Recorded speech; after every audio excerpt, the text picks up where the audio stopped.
Dungane temanten loro iki Mbak Ganis lan Mas Hendri muga-muga bengi iki wis ditanggapne campur sari kongso putra dirawi dening para pini sepuh haji sepuh muga-muga ing tembe tansah kasembatan kang dadi sediane jumbuh kang kinaya sembodo kang kinangga dadi keluarga sing sakinah mawaddah warahmah. Wis saiki ngucapno marang temantene ngomong sing penak ndongakne manten sing apik. Hah? Ya masuk kok gak ana nyampe iki operator bidin lho. Operator bidin iki mesti ana komplit. Iya ta? Bisa muni. Muni ta? Sok. Kandhane.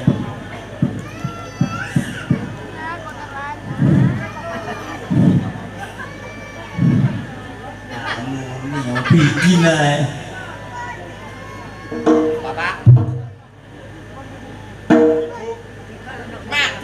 Muni sumpah mati dudukan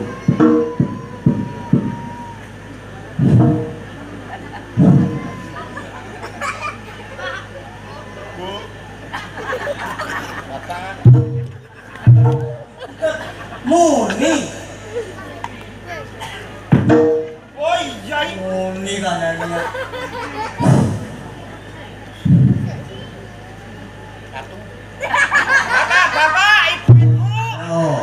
Ore,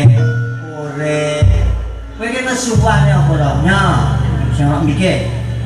Ngene ta. Iya. Dadi penak.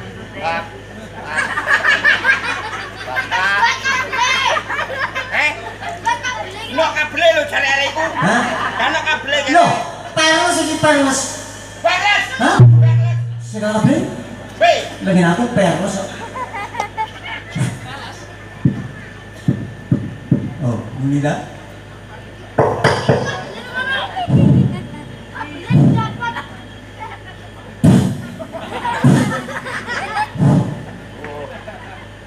Ye.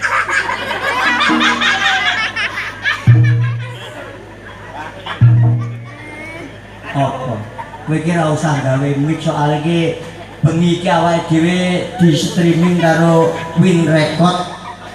Kan kowe nek roh to berita nek TV kae ana sing ngomong, ana sing kae apa kanggo dudul sing wong nawa tunawi cara bene pirsa. Transit body.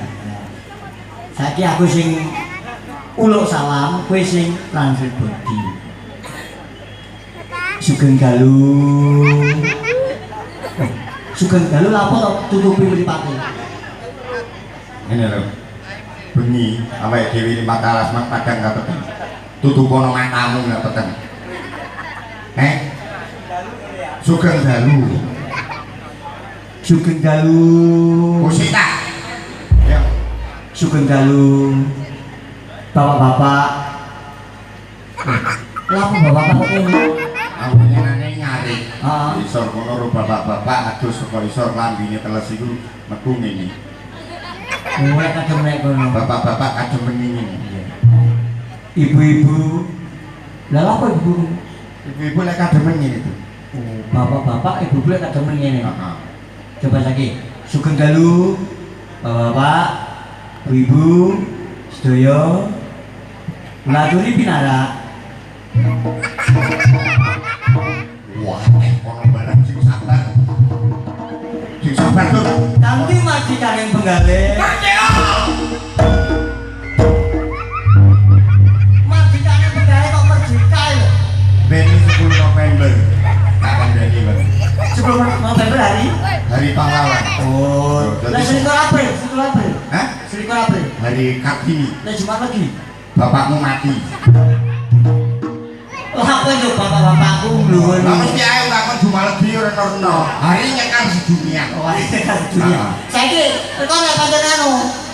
Lek pancen konsultan di body tenanan saiki. Ayo. Sing serius sugeng dalu bapak ibu sekalian. Kula ndek donga. Marang asaning Gusti Allah. Mugi-mugi temane kekalih saged to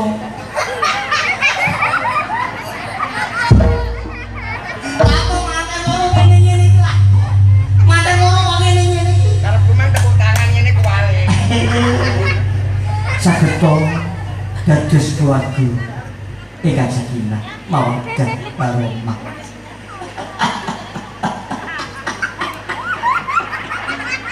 Bonggo manah kula.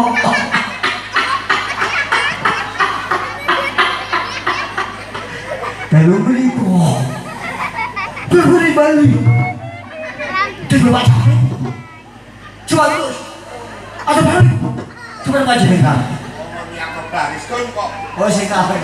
Oh kalem. Aku cek Wibowo. Nuwun sewu. Kula ngaturaken sontak kawajan. Sowan. Boten saged sumbangsi.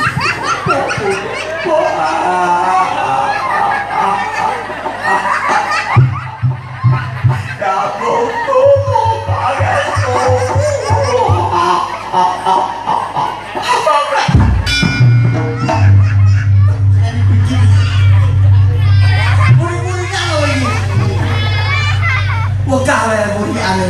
Awakmu wis menangis nangis. Ora ada nangis. Ini ngono gembira. Ini berbahagia. Ki bergembira. Ini bahagia. Soalnya bergembira. Gembira semua. Bebas bergembira. Indonesia merdeka. Merdeka. Ya gembira iku ya ora ngono. Sak madya. Oh, gembira Wong iku sing sama. ngajak syukur la insakatum la azizanakum. Tegesipun, Dik. Sing sapa kabeh nyukuri nikmating Gusti. Heeh. Bakal iki tumeka nikmat-nikmat kang luwih dene gede ngono. Termasuk panjenengane Bapak Caleg bengi iki. Ya. Iki termasuk sedekah mensyukuri nikmate Gusti. Muga-muga apa sing ditindakake dening Bapak Caleg bengi iki pikantuk wangsulan saka sang Gusti Allah ngono kok. Lah napa? Lah piye? Lah iki kabeh diundang kon melekan kok kon wangsul iki piye? Maksudnya pikantuk imbalan saka asane Gusti Allah. Sing ditimbali Imbalan kok ditimbali. Hah? Imbalan. oh entuk bebunga. Ah, kowe jarene Blitar Pogajo imbalan bebunga. Wis suwe campur kowe malah bingung. Lah ya kuwi kaya weh Lha saka kuwi kanggo bunga-bunga, kanggo suka-suka, awake dhewe bareng karo Kongso Putra. Wah, iki musike komplit. heeh. Ana gamelan, ana musini ngono. Heeh. Hah? Ya lha ya musini Iku musisi. iya ya. Apa kok jenenge musisi? Apa soalnya? Pilek. Kok iso? Lah kaya pilek. Sisi. Lah iya, wis iso kuwi. Jadi musisi ku ngene gak campur. Loh, ono adikku. Lagi dalang. Lah, Tangga paling jan. wah nanti. Oh, waduh, aduh. Lho, lek dalang umume merangno wayang. Heeh. Dalang apa? Dalang kerusuhan. Statusnya pada karo aku. Heeh. Yang penting aja menghibur masyarakat kene bebarengan karo Kongso Dewa. Kongso Putra. Oh, tak pikir bangsa dewa. Kongso Putra. Kongso putra. Heeh. Kong iku bokong. So iku rusa. Dadi bokonge iki lek rusa iso oleh putra. Iku jumbo karo pesene nang manten. Piye? Pesene manten. Lho, kongso Kok iso Kongso pesene manten? bokonge kudu rusa. gak oleh dihanem. Tegese iku sing jenak lungguh iku ora lirak-lirik kono mung siji kang di esti ngono lho. Oh ngono. Makane saka iku karo Cak Pentol kan saiki Mbak Ganis karo Mas Hendri wis dadi bojo. Heeh. Ya toh? Lek kan ono sing arane suami, ono sing arane istri. Heeh, lagi enek suami. Suami. Mbok menawa Suami iki kan hurufe cek to. berarti karo iso negesi kan. Iya. Suami ono S, ono U, A, M, I. Ya, itu artinya selalu usaha akan membahagiakan istri. Ya situ-situ ta. S selalu usaha A, akan membahagiakan. wah aku keliru kabeh. Lah kok iso? Aku lek pas M dulin. Kok pas M dulu apa? M main maksud dulin. Artinya M M ini membahagiakan. Ini Nah, istri. Terus lawan dari suami adalah istri. Istri I. ingatkan. Lali ya. Ya, maksudnya ingatkan suami.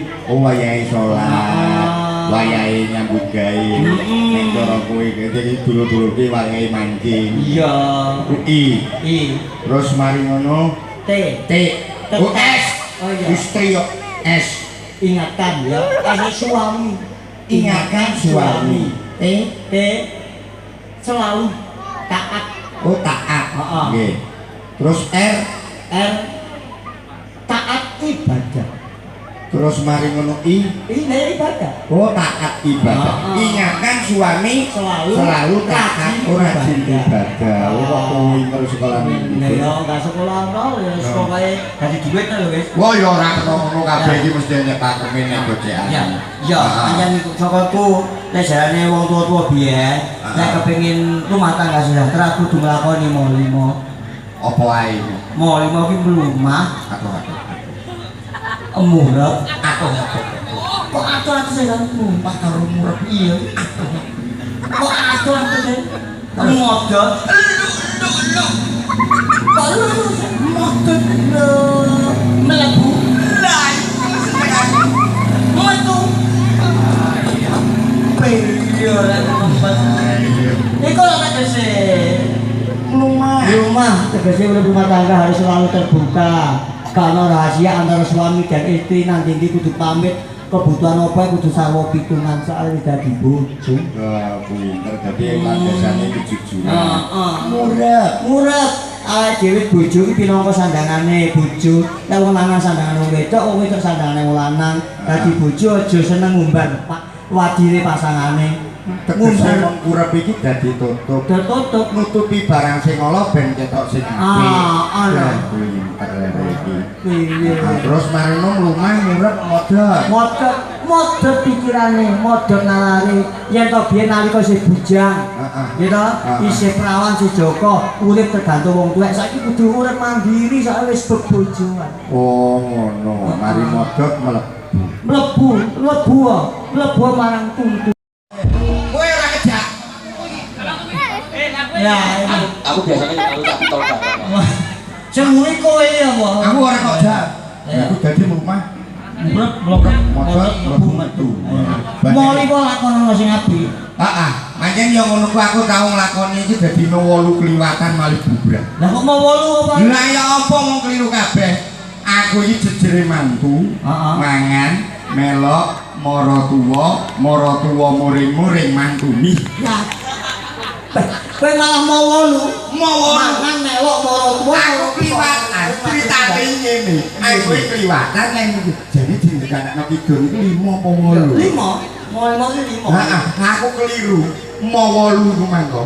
Bubrah. Kubra to mangan melok mara tuwa kowe gak gelem nyambut gawe kok. Ayo saiki hiburan. Hiburan apa? Request Pak Cari mau nyuwun lagu teko adike Fedi Pera. Lagune alam lho Mas. Mbah Dukun. Nah. Tak siane dhisik ben kita Sing nyanyi? Sing nyanyi yo kowe no. Iki sing berarti nek video klip itu. Iki mau kersane Pak Cari. Ndak, request Pak Cari. Kula request lagu Mbah Dukun tak kidul tapi didamel fragmen. Lek fragmen sari kula pun sering ningali jenengan ten YouTube. Kula saiki Loro nyuwun. jogran bareng. Iya, Hehehe. saiki. Mas, rene Mas. Liwat to kono. Napa klambiku mbok gawe? Anjane, Hei, anjane grup kowe. hei, kowe. Ora, enggak. Paling iki sampeyan dipepet kok gawe le. Hei, Sak grup ini. Don. Iki keliru, grup Don. Ora keliru kon nyolong paling. Nyolong ya apa? Lah kok walu iki siji yo. Oh ya apik iki. Apik Pak. Heeh. Ganjel to. To sapa? Ya ndek pur iki gaptek iki. Enggak. Aku enggak tahu ndak ngono. Ganjel to. Ayo. Iki yang nuruti permintaan tuan rumah. Berarti sing nyanyi dadi Sing nyanyi jadi pasien. pasien terus mari ngono dukune. Dukune aku. Oh, ngono yo mantes. Aku cara ngarep penari latarine dadi dukune. Ya. Oke, Oke. ditutup nih. Nah, Heeh. Kasihan ya. oke. Bapak Ibu hadirin sekalian, kalau tadi Anda telah dihibur bersama Tari Kuda Lumbing Kongso Putra. Kali ini kita sambut bintang tamu kita dari RRI Malang, Cak Pentol. Mbok iki lagune iki setengah rock. Hah? Kok iso mari mana Cak Pentol? Ya sing penak ta. Jeneng sing apik. Alam kudu katutan alam. Alam. Iya. Baik, kali ini Anda sekalian akan dihibur bersama artis kita. Kalau di Jakarta ada Alam, adiknya Peti Pera. Kali ini panjenengan semua akan dihibur oleh Alam Barjah. Ini kuburan. Iku kuburan. Jadi kudu ana alame. Engki ya lagi. Ayo, sadurunge kembang Probolinggo ditulis pambutane tuan rumah. Lagune Mbah Dukun. Lakmen, aku dukune lho ya. Oke. Lho aku celukan. Duh. Ya, kowe ora cewek kok ya? Lah mari celuk terus aku lali ono amplop mau celuk moro. Aku lek urusan amplop iki gelis. Baik hadirin sekalian, saya mengucapkan banyak-banyak terima kasih Anda masih setia bersama kami. Kali ini kita sambut kehadiran Cak Pentol dengan Mbah Dukun. Oke, selamat malam Bapak Ibu desa sini saja, Situ tadi. Sidodadi hari ya, Itu ramal situ tadi. Rampal Sidodadi, terus pokoknya Ibu ya, mau rapo kayak kepaket. Memenuhi permintaan dari Sodul Max untuk hari ini saya akan menyanyikan lagu yang cukup lama sekali, Mbah Dukun. Mbah Dukun.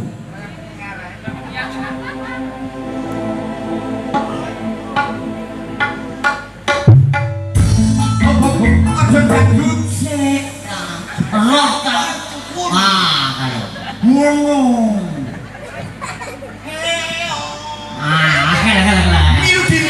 Milu. Sing kalau sisanya betul. Oke. Saya orang belendu, orang berawut-berawute. Nah, sing mek ya. Ya. Lamaran sih.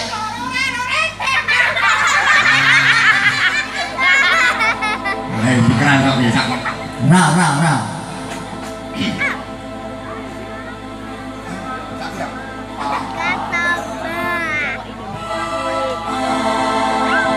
Habis suara. Ada Mbak Dukun sedang ngobatin pasiennya.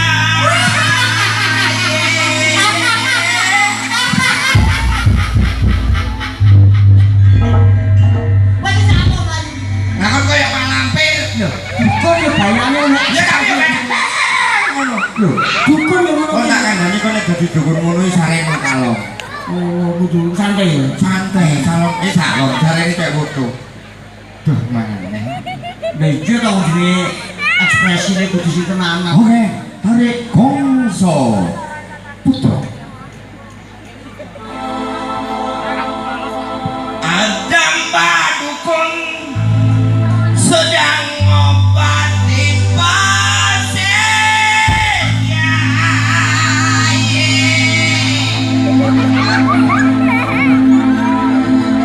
Konon katanya sakitnya karena diguna-guna.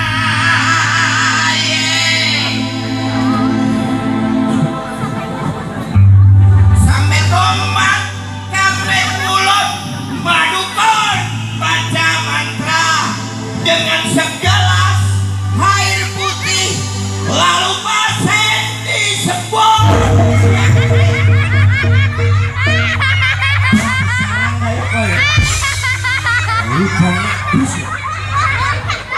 Sing nembut dukune bro, dukun. Kok katik ngono sih lho? Kan jenenge fragmen cerita dalam lagu. Ono lagune ono ceritane. Kalau kena banyu nyetrum. Ono lagune ono ceritane. Oh, Jadi isi lagu supaya jelas dipirsani. Ngono lho. ayo aku dukune. Hah? Aku dukune. Lah motor aku apa enak isi lho. Nggak tak ajari. Lebu YouTube lho. Wis salah, mengko penak-penak lemari mlebu metu. No, lebune ras metu seneng. Jaremu ngono. Tenang kok tak burui. Engko dilokne wong gitu kok anak begitu. Ora sumpah itu.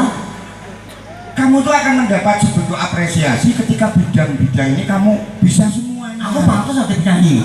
Pantes lho. Oh, Ojo maneh kon dadi penyanyi. Dadi opo? Jadi tukang angkat-angkat yo pantes kok. Engko dilokne wong pantes dadi dukun ngono. Ora apa-apa. Apa-apa. Heeh. Ya apa dong lho? Ah, coba. Sing kalakono dhisik kasihan. Siapa? Lancak. Cik. Ngomong. MC ini bingung. Hadirin undangan yang berbahagia dimanapun anda berada, sampai malam hari ini kita masih bersama Kongso Putra yang pada malam hari ini kehadiran seorang bintang tamu yang sudah tidak asing lagi bersama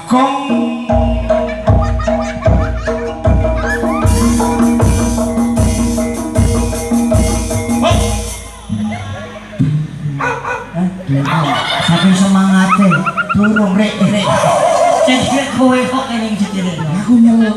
Gitu wi bisa. Oh iya Lali aku cakepane. lagi ada kawan Masih bersama Kongso Putra dan kita berikan aplaus yang paling meriah untuk Jatidor Wibisono. wah si tepuk tangan oplok. Terus seduk kabeh. Baik, kali ini akan saya bawakan sebuah satu nomor lagu dari Alam.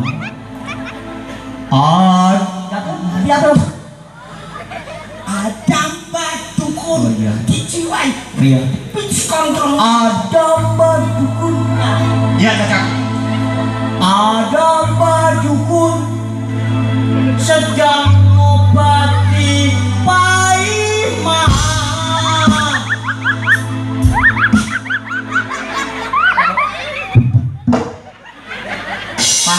Pasiennya. Dia pasiennya sendiri Paiman. Jok disebut jenenge. Oh, kalah. Gak oleh. Karena privasi. Oh iya. Nah, kaya arek iki lho. Aku Lewat dukun meneng ae. aku lalian ya. Gak tahu. Ada Mbak Dukun sedang ngobati pasiennya. Kono. Ada Mbak Dukun sedang ngobati pasiennya. Kondom.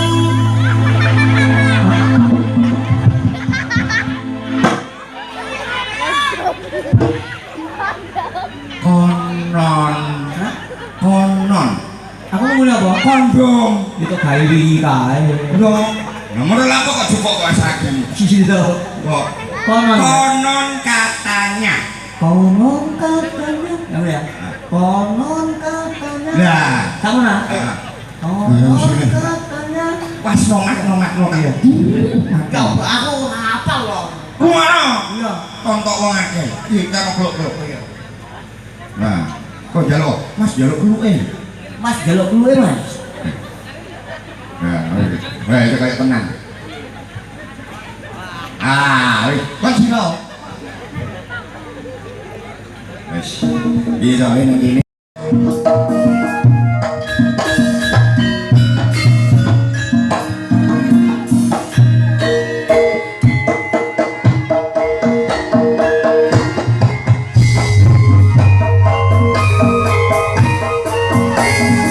Mendung pasang arep udan Kukus klopo padha kejutan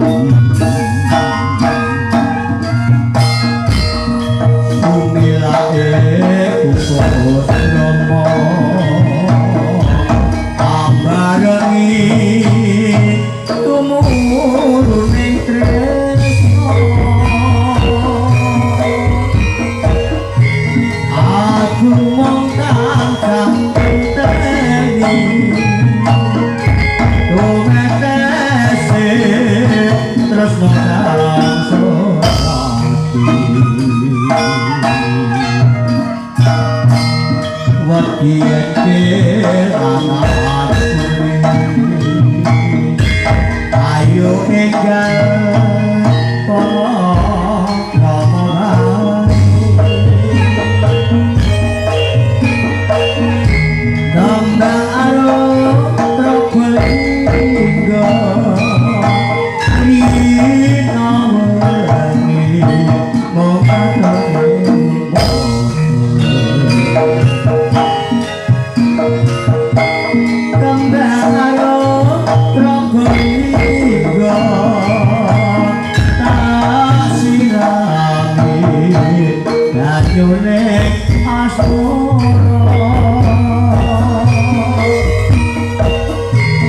sayur kentang sambal bawang lalap kubis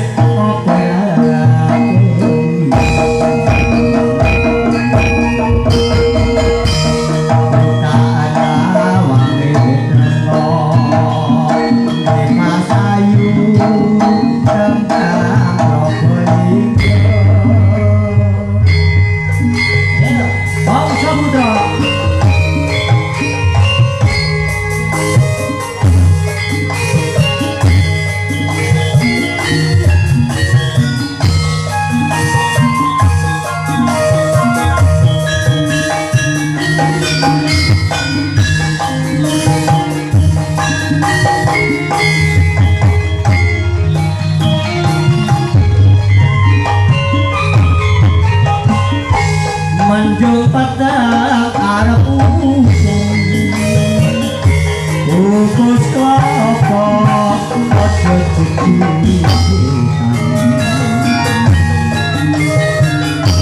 Sumilae kukus ambarengi tumurune Aku mung tansah ngenteni tumetese tresno ati Wati engkel anakku ayo enggal kolok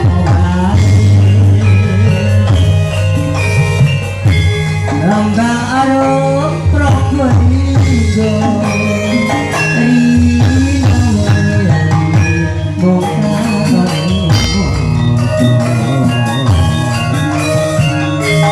Kembang arep prokmenigo Kasihan banyune asmara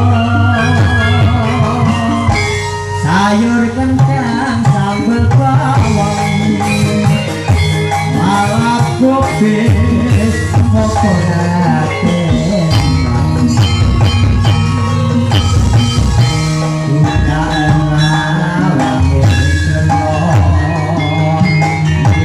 Ayu kembang Probolinggo.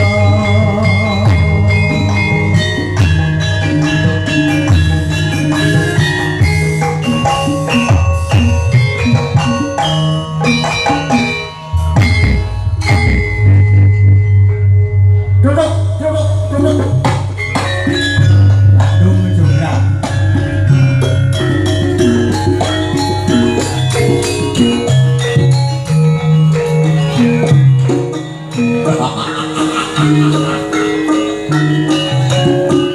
Wis rata karo lemah tegese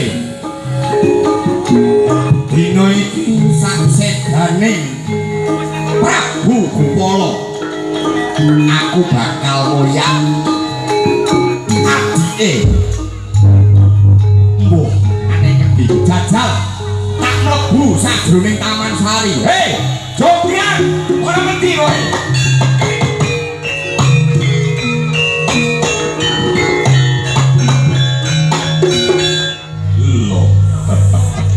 Ana kene. Iki rompawongan sing kegawe ceksa mlebu ana sajroning taman sapa?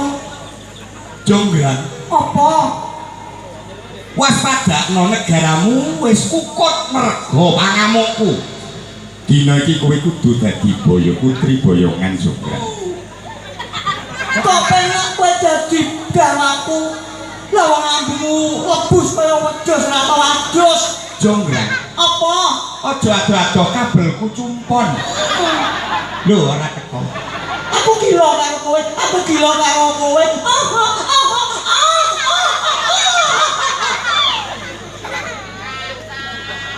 Ora obah ambune ora obah. Makane yo gawe ilmu kok.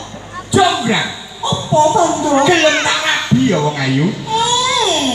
Sorry. Enak aja lo. Jonggrang kok bahasa isyarat. Loh, ngono wis muni sae wong digdaya wong sakti. Oh, sakti mondong. Mondro guna. Mondong klopo. Loro. Jonggrang, Ana apa Bandung? kene wong ayu caket ono. Jangan geli aku geli.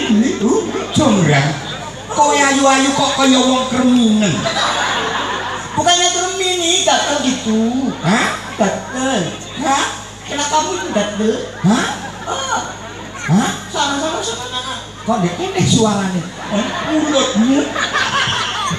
Kasihkan. Kasihkan. Lah kok manut situ Lah iki lho. Cewek tipe jinak merpati yang ini. Tegese jinak-jinak. Jinak merpati dari jauh nampak menggoda. Heeh. Didekati dia lari. Heeh. Tahu-taunya ngendok. Lah sing ngendok iki sapa? Ya arek. Ora arek. Ya iki lho, wong sing diarani apa ya? Pawakan nangka. Nangka utawa nangka iki nangka Jawa sing asli duduk nangka bubur. Wah, damine akeh nangkane mek titik. Betone Werdine pripun? Jadi nek sampeyan iki cara nangka-nangka lokal, iki nangkane iki arang-arang. Terus? Sing akeh iki damine. Terus? Dadi nek arep goleki nangkane iki miyaki damine. Angel. Akeh katik polo tok. Penuh dengan perjuangan. Bareng kepethuk, nangkanya kok kecil, seberapa betonnya? Jonggrang. Bandung. Manut tak rabi ya wong Ora ayu. sudi. Ora sudi. Gelem ya wong ayu. Ora sudi Joko Bandung. Apa kudu tak rudo paripeksa? Ora. Wis to apa panjaluk Mas bakal tak Prabu Kupala wis sedo Heeh. saka tanganmu Joko Bandung. Mula kuwi aku kudu netepi lan libur ngilangke dokitamu. Kowe njaluk Aku apa wong ora ayu? sudi Joko Bandung, aku gila karo kowe. Aku ora ngopi. Romo. Urung. Oh, boleh. Wah. Gelem ya wong ayu. Gelem ya wong ayu. Jangan murahan. Gelem ya wong ayu kate mayunan di kabelmu cumpon. Kamu ngomong Tak apa? empit ben ra ada-ada kok ya. Gelem ya wong ayu. Aja tarik ngono. Kan ada yang nyangsang. Apa yang nyasar? Ada. Kalau semua. Gelem ya wong ayu. Ora sedih Joko Bandung. Njaluk apa kowe bakal tak turuti. Hele, apa yo iso? Jajan. Wong dhek ini nang tuku beras yang utang apa yang nurutin jalukku. Kowe iki aja ngukur karo jaman saiki beras. Napa? Kowe iki jalukmu apa?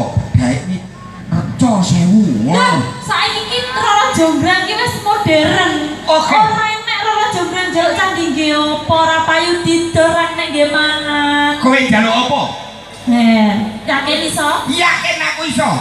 Masih ada Shopee.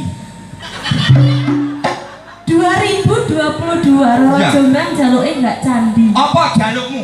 Mobil Pajero 5. Ojo. Nyapa? Tak eman, siji wae panas yo benjero.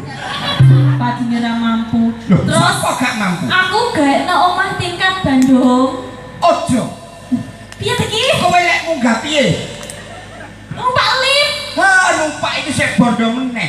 Lah mung jarene jaluk apa Omah dituruti? tingkat piro? Sing gaduk lintang rembulan Ya iya no. Pajero. Heeh. Apa njaluk tank? Ora. Apa cikar wae Iki saiki sing angel? angel dhewe gak mungkin iso jalu. Apa? Jaluk Ora apa? mungkin. Lek jaman biyen Roro Jonggrang jaluk candi 1000, lek saiki Roro Jonggrang jaluk bocah 1000 Bandung. Anak 1000. Heeh. Aku tak jamu. Lah. Nyapa? Ya lek gak dadi. Wah, 1000 wis wengi. Oh, iso ora? Lek ra iso ora rabi. Tak anggap iso. Gak percaya? Enggak percaya. Kita buktikan. Oke. Oke. Yo, Jonggrang gelem ora ayo tak udaneni penjalukmu. Endi? Tak genah gendah. Muni rek gendingane kabeh. Loro candine loro mok gekne. Tak. Bocah rong mok gekne iki lho diitung dhisik mari ngono lah Iki gende. kalau bocah wis dadi sak ngono kaya tuwek-tuwek barang. Di Geli sampe gawe langsung diitung sik. Bocah nang kono. Ning ngono. Iki bocahe nek 500 Joko Sik gak Bandung. oleh perkara njaluk ilang iki telu iki lek jajan reno-reno iki. Ana res ora peduli. Iya Sing sih. kono enek 400 dadi 900. Tak udaneni Jonggrang. Heeh.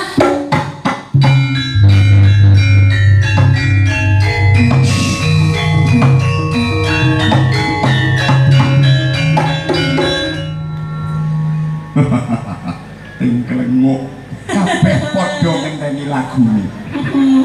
Ya toh? Ora. Ya toh? Cilik. Menunggu lagune, ha? Ya, aku cilik. Kowe lek gak mulya. Enggak. Lah, sampean wani musuh iki? Enggak. Lah iya lah, kok tak celok kabeh koyo sampean durune rono lho. Lho gak kok ojo jam kowe. Jonggrang, manut yo. Tak.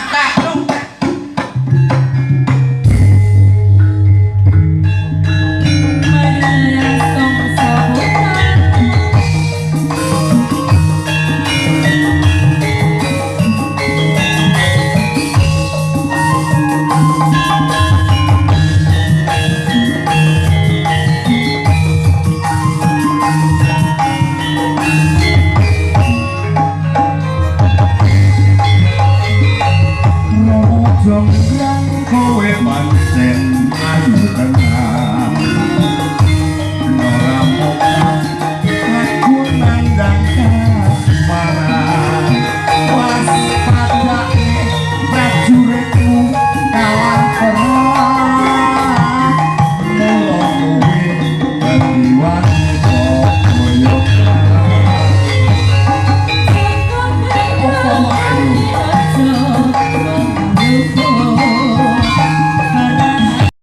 Kowe gak gelem karo aku ora apa-apa ning ojo nganti kaya ngene Jonggrang.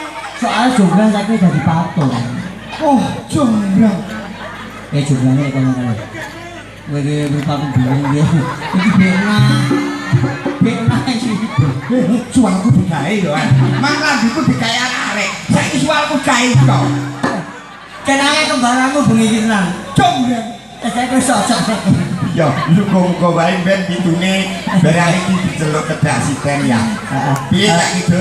Ya sampe dong, iki mengaji guyon wis suwe iki ngumbuni apa iki?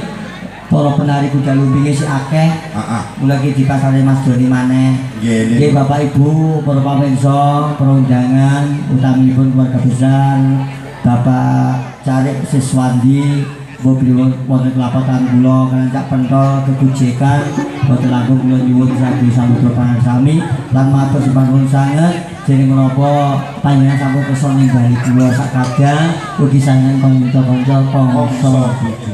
Kongso Putra. Yo kliru didi ate bengkolang kendang. Oke, selamat malam. Langsung dulur lanang. Monggo Mas Joni udah kuataken dumateng panjenengan. Siapa? Mas Joni. Joni pancen asu Ayo. Joni. Iki kadang dadi mbok barang.